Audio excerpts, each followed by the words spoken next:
কাতারের রাজধানী দোহার পাশাপাশি দেশটির শহরতলিতেও বাড়ছে প্রবাসী বাংলাদেশি ব্যবসায়ীদের আধিপত্য। কাতারে প্রবাসী বাংলাদেশি ব্যবসায়ী উদ্যোক্তারা সাফল্য দেখাচ্ছেন বিভিন্ন ক্ষেত্রে।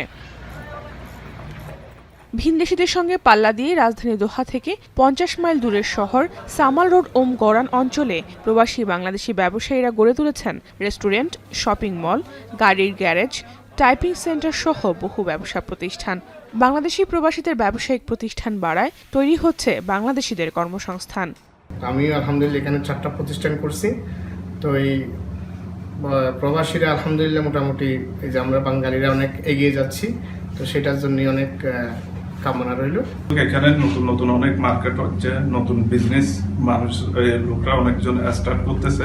আলহামদুলিল্লাহ আপনারাও এখানে যদি কেউ আসতেছেন, এখানে ইনশাল্লাহ ব্যবসা ভালো প্রতিষ্ঠান করা যাবে ইনশাল্লাহ।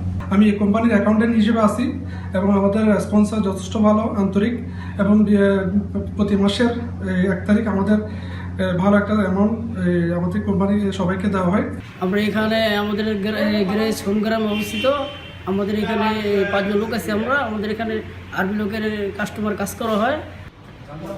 সামাল রোড গোরান অঞ্চলে বাংলাদেশি প্রবাসীদের এসব ব্যবসায়িক প্রতিষ্ঠান পরিদর্শনে যান কাতারে নিযুক্ত বাংলাদেশ রাষ্ট্রদূত। প্রবাসী বাংলাদেশিদের উদ্যোগে দেশের মুখ উজ্জ্বল হচ্ছে বলে মনে করেন তিনি। বিদেশে বাংলাদেশিদের যে রেজিলিয়েন্স এবং আমাদের যে অদম্য একটা ব্যবসায়িক এন্টারপ্রেনারশিপ আছে, সেটাই কিন্তু প্রমাণ করছে।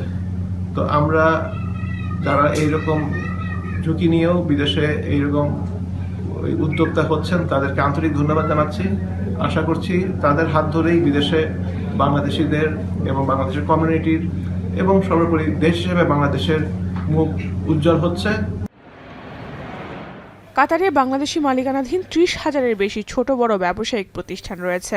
ধারণা করা হচ্ছে এইসব প্রতিষ্ঠানে 1 লাখেরও বেশি প্রবাসী বাংলাদেশি কর্মরত রয়েছেন, যদিও দেশটিতে বর্তমানে প্রায় 4 লাখের মতো প্রবাসী বাংলাদেশি রয়েছেন।